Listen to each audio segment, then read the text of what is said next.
कर दे घड़ी साथ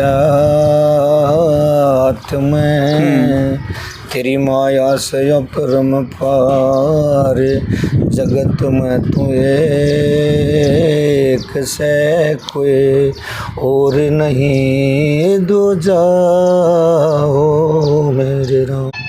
शरद का भेद बताए बिना सोती में मेरा शरीर नहीं प्रतिज्ञा ने मन ईशा बांध दिया या टूटे सहज जंजीर नहीं। और कौन सी शरत रहने उस लाला जी की हो सकता आखिर नहीं। उस साथ की रकम चुकाए बिना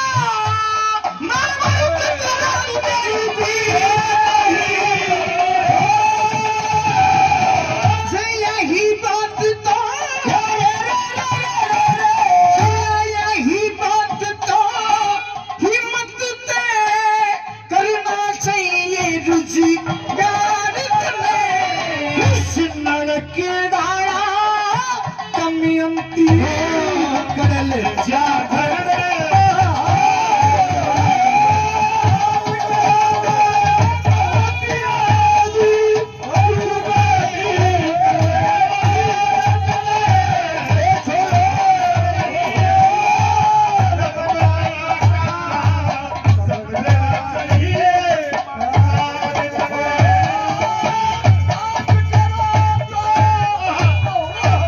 दोस्तों नमस्कार, प्रथम गूंज देख रहे हैं आप। मैं हूं आपका दोस्त त्रिदेव और इस वक्त हम मुंढाल गौशाला में मौजूद हैं और यहाँ पे हरियाणवी सांग का मंचन हो रहा है पिछले 2 दिन से। तो सांगी जो हमारे साथ मौजूद हैं सुभाष चंद्र जी। तो दोस्तों जैसा कि आपको पता है कि हरियाणवी कल्चर जो है वो अपने आप में महान है, किसी परिचय का मोहताज नहीं है। चाहे बॉलीवुड की बात हो, हॉलीवुड की बात हो, हमारी काफ़ी हस्तियां हरियाणवी की ऐसी रही हैं जिनको बॉलीवुड ने हॉलीवुड ने कॉपी किया है। फिल्मों में उनके गीत चुराए गए हैं, उनके गीतों पे फिल्में बनी हैं, उनकी जो कथाएं हैं उन पे फिल्में बनी हैं।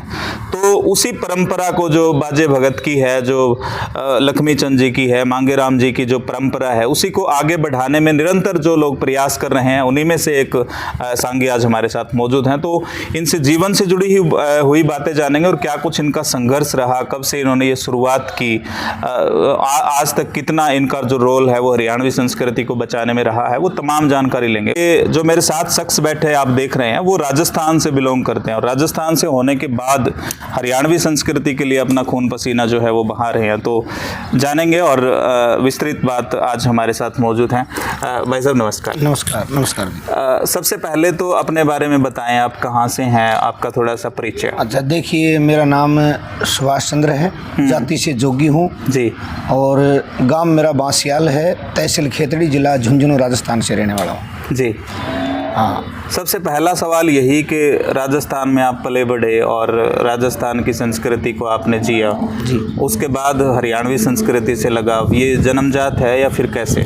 वैसे तो देखिए जो हमारा ये गाने बजाने का जो धंधा है ये हमारा जन्मजात है। अच्छा। क्योंकि जाति से जोगी और जोगियों का कर्म करीब करीब गाने का ही काम होता है जी। तो ये पहले तो मैं लगन तो मुझे लगी थी स्कूल से। स्कूल में जब प्राइमरी स्कूल में पढ़ा करते तब से एक मास्टर जी थे हमारे, बिरजूलाल जी, उन्होंने मतलब इस लगन को लगाया मुझे। स्कूल में गाने गाया करते थे, 26 जनवरी 15 अगस्त एनुअल फंक्शन पे गाने गाया करते थे। फिर उन्होंने धीरे धीरे मतलब स्टेट तहसील लेवल पे गाया, फिर स्टेट ज़िले के लेवल पर भी गाया। फिर उससे आगे मैं नहीं जा सका। उसमें कारण मेरी पारिवारिक परिस्थिति थी जी, मैं नहीं जा सका। सबसे पहले सांगी के तौर पे आपने मंच कहाँ साझा किया, सबसे पहले कहाँ स्टेज पे चढ़े आप?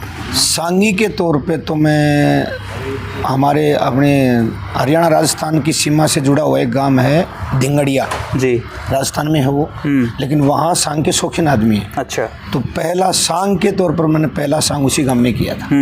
सांग के मंच पर उसी जगह मैंने मंचन किया था पहला सांग। बाकी वैसे तो मैं लगभग 30-31 साल से इस गाने बजाने के धंधे में हूँ। बाकी सांग का मंचन मैंने पहले वही किया था। उससे पहले मैं प्रचारी था, भजनी के तौर पर प्रचार किया करता, गांव में भजन गाया करता, कथा इतिहास सुनाया करता। लेकिन सांग का मंचन मैंने पहली बार वहीं पे किया था। इन 30 सालों में क्या अनुभव किया आपने, जो 30 साल से आप लगातार हरियाणवी संस्कृति के लिए काम कर रहे हैं, जो सांग परंपरा है उसको बढ़ा रहे हैं, तो 30 साल में क्या एक्सपीरियंस रहा आपका, क्या फील किया आपने, कितना नीचे गई संस्कृति, कितना उठा पाए आप लोग? देखिए, एक समय तो वो था कि जिसमें सांग प्रथा करीब करीब बंद सी हो गई थी। मतलब कहीं भी सांग देखने का मतलब मौका नहीं मिलता था, कोई सांगी आते ही नहीं थे जी। फिर हमारे राजस्थान में तो वैसे भी सांगी नहीं जाते थे। राजस्थान में तो ये 3 सांगी जाया करते थे। एक तो रेवाड़ी के पास गांव है खालेट्टा जी, वहाँ से कोई पंडित राम कुमार हुआ करते वो जाया करते, या फिर एक रामानंद सांगी हुआ करता वो जाया करता, या फिर वो जिसकी कविता मैं गाता हूँ चंद्रबादी वो जाया करता, या फिर एक नेकीराम सांगी और हुआ है रेवाड़ी के पास कहीं वो जाए। ये 4 ही सांगी जाया करते राजस्थान में। बाकी हरियाणा से ज़्यादा जो गहनता में वो सांगी नहीं जाया करते। तो मुझे सांग तो मैं लगभग जैसे सांग का कार्यक्रम 18-19 साल से कर रहा हूँ जी। पहले भजनी था मैंने बताया ना, सांग का मंचन 18-19 साल से कर रहा हूँ। तो इस दौर के अंदर मैंने यही देखा कि जनता आज जो सांग को चाह रही है, आज मतलब जनता के दिल में जो रुझान बना है सांग के लिए, वो मैं चाहता हूँ कि धीरे धीरे फिर से वही जो पहले माहौल था सांग का वो आ जाएगा, लेकिन इसके लिए प्रयास हमें करना ही पड़ेगा।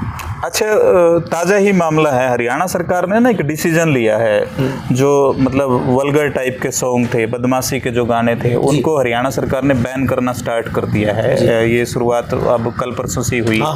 तो ऐसा क्या हरियाणा सरकार करे कि जो संस्कृति है, जो हमारे हरियाणवी सांग की जो विधा है, वो दोबारा से उसी जो ढर्रे पे लौटे और उसी परंपरा को हम आगे देख पाए जीता हुआ? देखिए, वैसे तो हरियाणा सरकार ने पहले से ही सांग प्रथा को, सांग विद्या को बढ़ावा देने के लिए सरकार की तरफ से सांगों का आयोजन किया जाता है। जैसे मान लो कहीं भी किसी गांव में को गौशाला है, धर्मशाला है, मंदिर है, उसके लिए सरकार की तरफ से सांग पास किए जाते हैं। हम भी करते हैं, राजस्थान के होने के बावजूद भी हम करते हैं। तो सरकार का तो, और मैं तो इस बात में देखो हरियाणा सरकार को बहुत बहुत धन्यवाद देता हूँ कि हमारी सांग प्रथा जो लुप्त होती जा रही थी इसको दोबारा चालू करने के लिए इन्होंने किया है काम।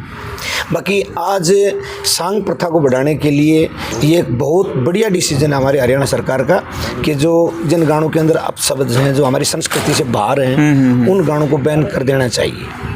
और जैसे किसी मंच के ऊपर ऐसे गाने बज भी जाते हैं तो उनको जाकर के रोकना भी चाहिए। ये सरकार अकेली कुछ नहीं कर सकती, इसमें पब्लिक का साथ होना, हाँ, जन जन का साथ होगा। जैसे मान लो हम यहाँ कोई प्रोग्राम कर रहे हैं, आज भी हम प्रोग्राम अभी करेंगे, तो उसमें यदि हम भी कोई ऐसा गाना बजाते हैं जो हमारी संस्कृति पब्लिक को टोकना चाहिए, तो पब्लिक को टोकना चाहिए कि भाई इसको बंद कर दे। यदि पब्लिक साथ नहीं देगी तो अकेली सरकार क्या करेगी बताओ? मतलब कोई भी ऑफिसर हो और कोई नेता हो तो अकेला कुछ नहीं कर सकता, उसमें पब्लिक का साथ होना ज़रूरी है। तो ये जो कई गाने तो देखिए मैं नहीं कहना चाह रहा था, लेकिन आप पूछ रहे तो बता रहा हूँ, कई गाने तो ऐसे हैं जिनको समझदार आदमी अकेला भी नहीं सुन सकता। हाँ, ऐसे शब्द लगा रखे हैं कि समझदार आदमी अकेला भी नहीं सुन सकता, परिवार में सुनना तो बहुत दूर की बात। बिल्कुल।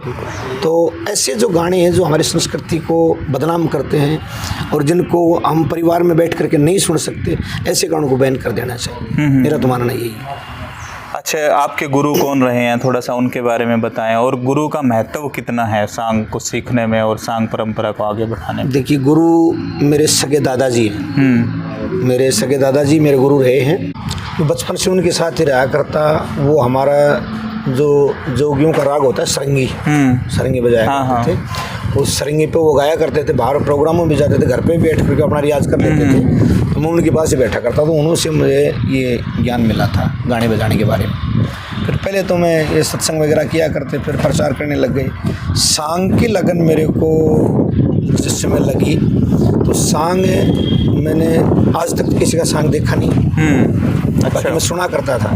फिर मेरे पास एक जो आपने देखा होगा नत्थू नाम का आदमी है जो कॉमेडियन का काम करता है। अच्छा। इसके ताऊ के लड़का था, वो सांगी था, राजस्थान का ही था।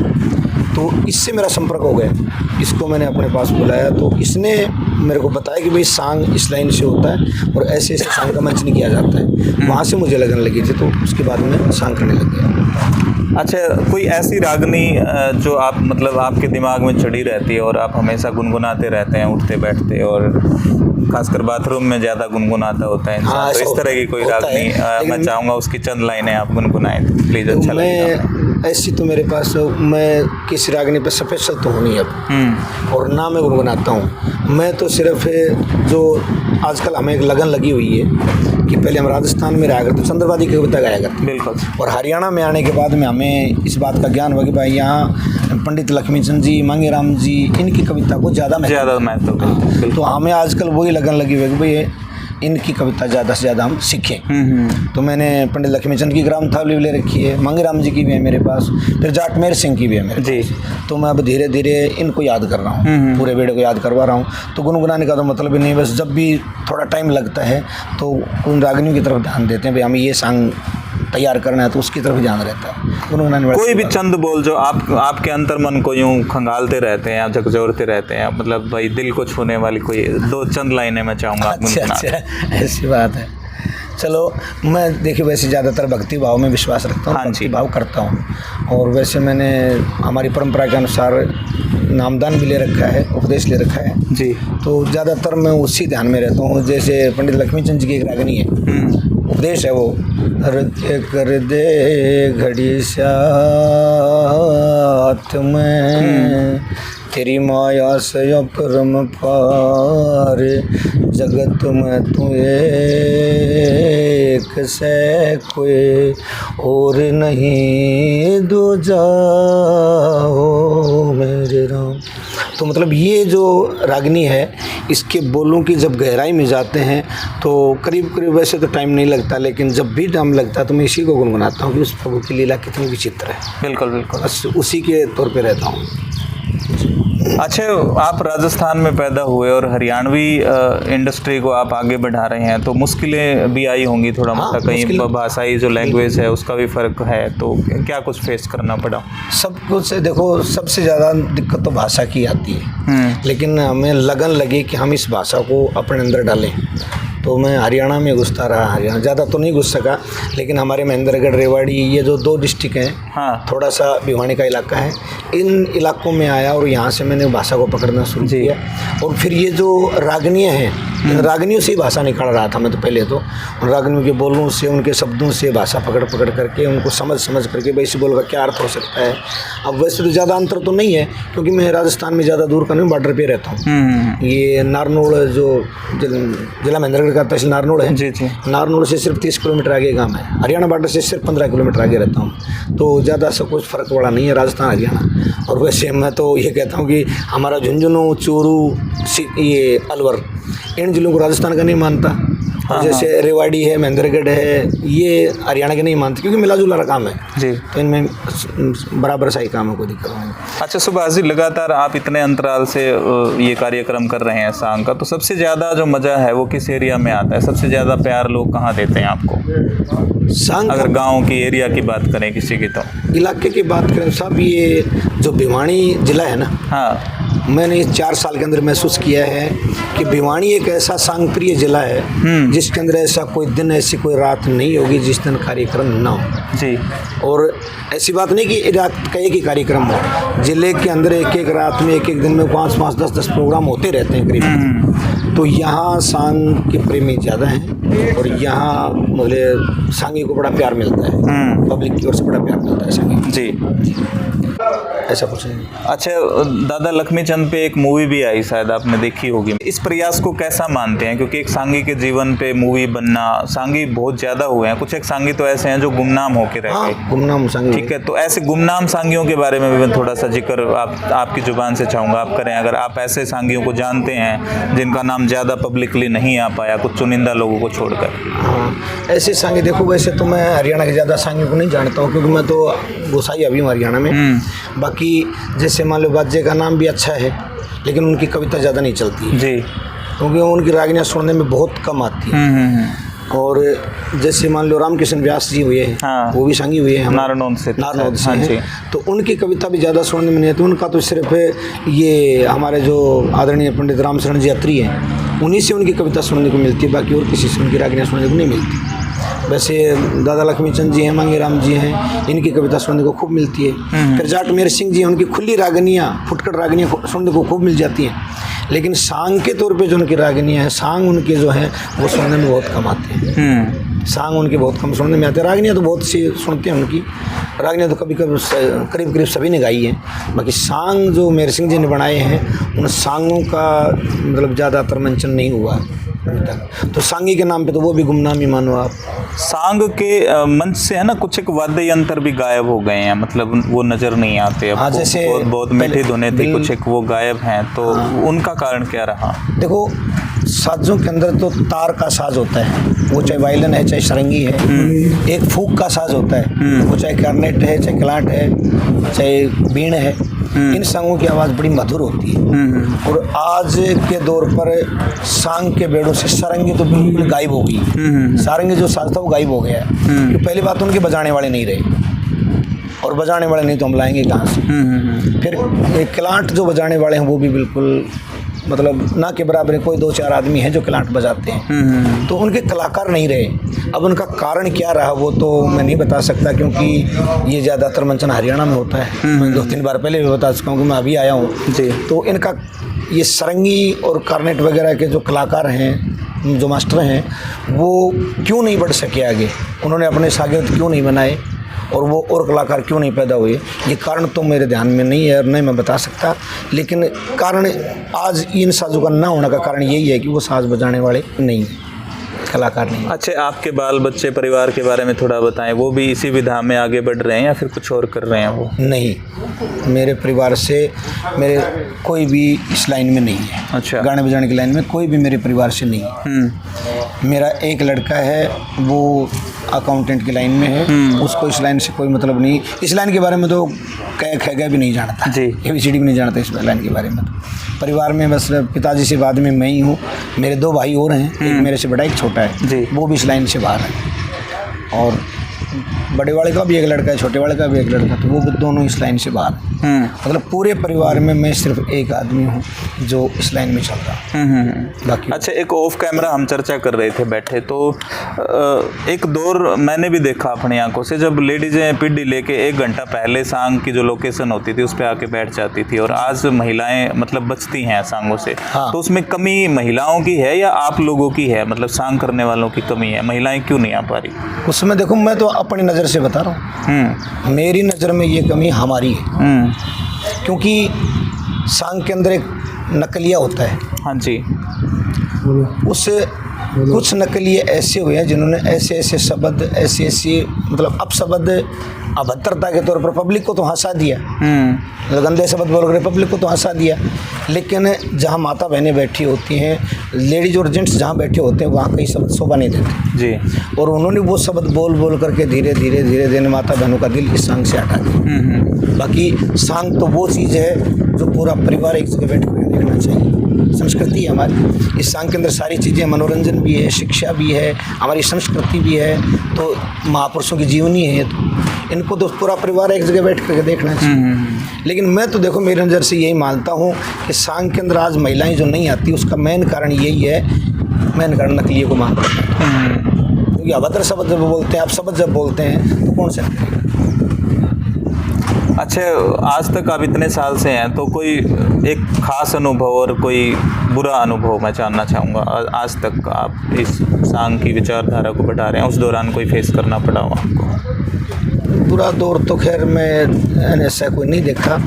अनुभव तो बस यही किया कि इस लाइन के अंदर आने के बाद, इस सांग लाइन के अंदर गाने बजाने की कोई भी लाइन, मान लो सांग का हो चाहे वैसे कोई लाइट प्रोग्राम हो, इस लाइन के अंदर आने के बाद इंसान एक तो दूसरी लाइन में बहुत कम जाता है जी। 99% आदमी जा ही नहीं सकता दूसरी लाइन के अंदर। और इस लाइन में आने के बाद में मैं तो खुद ये महसूस किया है कि इस लाइन में आने के बाद में आदमी भटकता जाता है, नशे की लत में ज़्यादा चल जाता है। क्योंकि एक ऐसी लाइन है, इसके अंदर जैसे आप प्रेमी हो गए और आपने भाई साहब कुछ चाहिए, तो मैंने बोल दिया यार थोड़ी सी, तो आप प्रेमी हैं लाओगे, पहले फ्री की पीते हैं खुद, फिर बाद में पैसे की लत लग जाती है, पीने पड़ जाता है। तो इस लाइन से भटकते जाते हैं लोग, और विशेषकर नशे की लत में ज़्यादा पड़ जाते हैं।